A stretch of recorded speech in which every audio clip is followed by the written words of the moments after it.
Bonjour à tous, c'est Antoine. Gabriel, aujourd'hui je dois te raconter quelque chose d'important. La semaine dernière, j'ai complètement oublié l'anniversaire de ma sœur parce que j'étais au bureau jusqu'à 22 heures. Oh non, Antoine, bienvenue sur Wow Spoken French, chers auditeurs. Alors, tu travailles trop, c'est clair. Moi aussi, j'ai eu ce problème il y a quelques mois. Je répondais aux emails même le dimanche matin au lit. Exactement. C'est terrible. Mon téléphone sonne tout le temps. Mon patron m'envoie des messages à 8 heures du soir. Je mange mon dîner devant l'ordinateur presque tous les jours. Gabriel, comment tu as résolu ce problème ?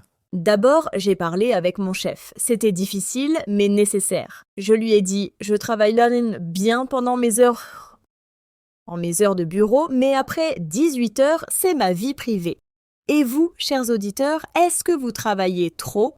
Écrivez-nous dans les commentaires. C'est courageux. Moi, j'ai peur de dire non à mon patron.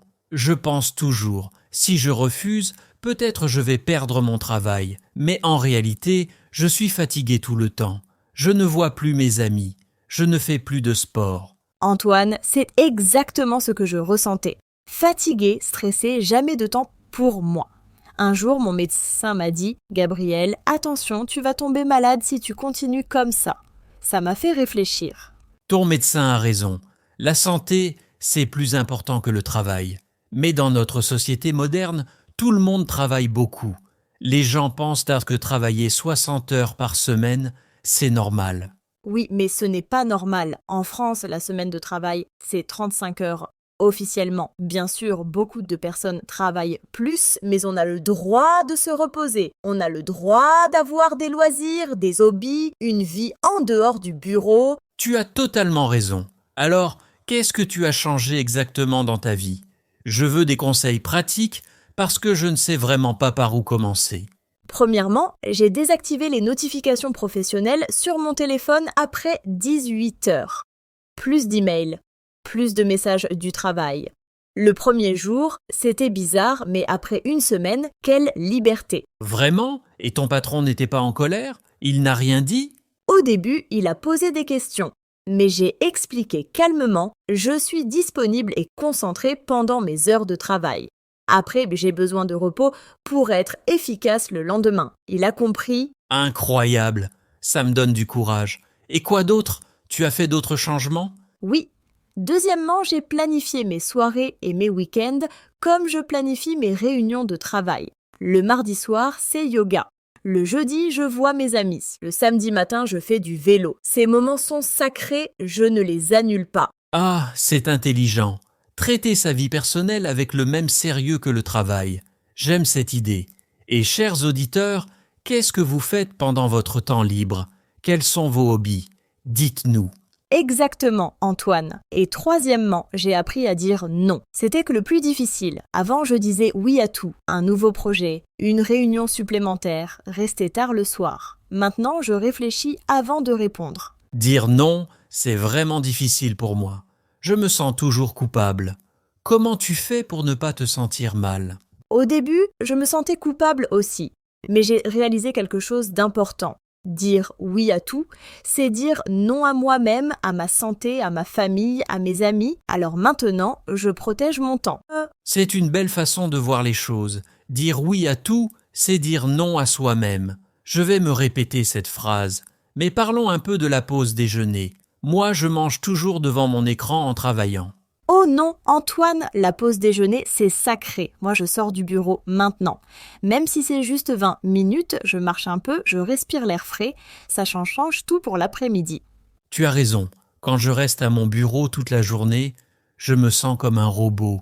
Pas de pause, juste travailler, travailler, travailler. Ce n'est pas une vie. Pas du tout. Et tu sais quoi, depuis que j'ai un meilleur équilibre, je travaille mieux, je suis plus créative, plus concentrée, plus heureuse. Mon chef a même remarqué que ma qualité de travail a augmenté. Vraiment ? C'est surprenant. On pense toujours que travailler plus, c'est produire plus. Mais peut-être que se reposer, c'est aussi travailler mieux ? Absolument, notre cerveau a besoin de repos. Quand on est fatigué, stressé, on fait plus d'erreurs. on oublie des choses, on est moins efficace. Alors finalement, travailler moins d'heures, mais mieux, c'est plus intelligent. Je commence à comprendre. Mais il y a aussi la pression sociale. Mes collègues restent tard au bureau. Si je pars à 18 heures, ils vont penser que je ne suis pas sérieux. C'est une fausse pression, Antoine. La vraie question, ce n'est pas combien d'heures tu restes au bureau, c'est qu'est-ce que tu produis pendant ces heures. Si tu finis ton travail bien et à temps, personne ne peut te critiquer. Tu as raison, mais c'est difficile de changer les mentalités. Dans ma société, les gens se vantent de travailler tard, de ne jamais prendre de vacances. C'est presque une compétition. Qui travaille le plus ? Oui, malheureusement, c'est une culture toxique dans beaucoup d'entreprises. Mais petit à petit, ça change. De plus en plus de personnes parlent de l'importance de l'équilibre. De plus en plus d'entreprises comprennent qu'un employé heureux, c'est un employé productif. J'espère que tu as raison. Et pour les vacances ? Comment tu gères tes vacances maintenant ?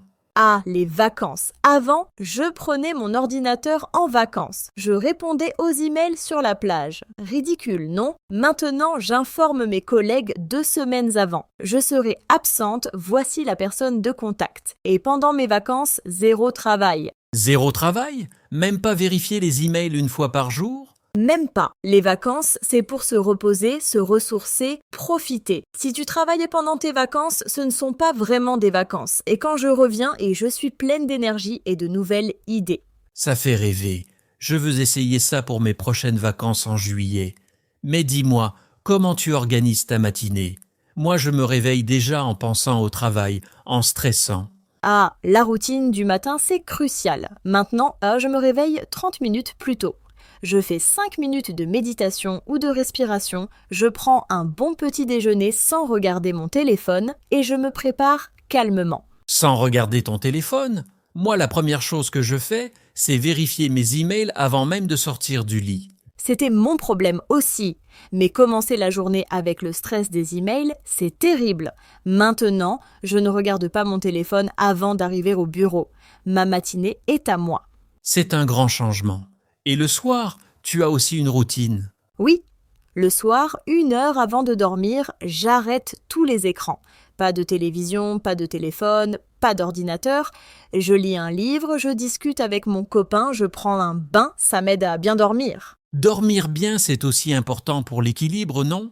Très important. Quand on ne dort pas assez, on est fatigué, irritable, moins concentré. Je dors maintenant 8 heures chaque nuit et je me sens tellement mieux. Avant, je dormais 5 ou 6 heures et j'étais épuisée. 5 heures, c'est ce que je dors maintenant. Pas étonnant que je sois toujours fatigué. Chers auditeurs, combien d'heures dormez-vous chaque nuit ? Écrivez dans les commentaires. Bonne question, Antoine. Et parlons aussi de la famille et des amis. C'est facile d'oublier les personnes importantes quand on travaille trop. C'est exactement mon cas. Ma mère me dit toujours « Tu ne m'appelles jamais, tu es toujours occupé ». Et mes amis organisent des soirées. Mais je suis trop fatigué pour y aller. C'est triste, Antoine. Nos relations personnelles, c'est ce qui donne du sens à la vie. Le travail, c'est important, mais ce n'est pas tout. À la fin de notre vie, on ne va pas se souvenir des réunions ou des emails. On va se souvenir des moments avec nos proches. Tu as totalement raison. Je dois changer. Je veux appeler ma famille plus souvent, voir mes amis, avoir du temps pour les personnes que j'aime. Exactement. Alors maintenant, chaque semaine, je planifie au moins un moment avec mes amis ou ma famille. Un dîner, un café, une promenade, c'est sacré comme mes réunions de travail. C'est une excellente idée. Traiter nos relations personnelles avec la même importance que le travail professionnel. Je vais commencer cette semaine. Super, Antoine. Et une dernière chose importante, les hobbies et les passions.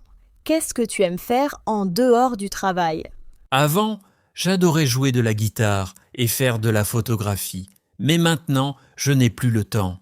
Ma guitare est dans un coin, pleine de poussière. C'est dommage, moi aussi j'avais abandonné ma passion pour la peinture. Mais maintenant, je peins chaque dimanche matin pendant 2 heures. C'est mon moment créatif juste pour moi, sans stress. Ça doit être merveilleux. Faire quelque chose qu'on aime, sans pression, juste pour le plaisir. Je vais reprendre ma guitare ce week-end. Fais-le, Antoine. Et vous, chers auditeurs, quelles sont vos passions ? Qu'est-ce que vous avez abandonné à cause du travail ? Partagez avec nous. Alors, pour résumer notre conversation, désactiver les notifications après le travail, planifier sa vie personnelle, apprendre à dire non, prendre de vraies pauses, dormir suffisamment, passer du temps avec les proches et garder du temps pour ses hobbies. Parfait, Antoine. C'est un bon résumé. L'équilibre entre vie professionnelle et vie privée, ce n'est pas quelque chose qu'on trouve une fois et c'est fini. C'est un travail constant, des petits ajustements chaque jour. Tu as raison, ça ne va pas être facile, mais je vais essayer. Je vais commencer petit. Cette semaine, je vais éteindre mon téléphone à 19h chaque soir. Excellente décision. Et moi, je vais t'encourager, on peut se donner des nouvelles la semaine prochaine pour voir comment ça se passe. Génial. Et vous, chers auditeurs, quel est votre plus grand défi avec l'équilibre travail-vie privée? Quel changement allez-vous faire cette semaine? Écrivez-nous. Oui, partagez vos expériences avec nous. Nous adorons lire vos commentaires. N'oubliez pas de vous abonner à Wow Spoken French si ce n'est pas encore fait.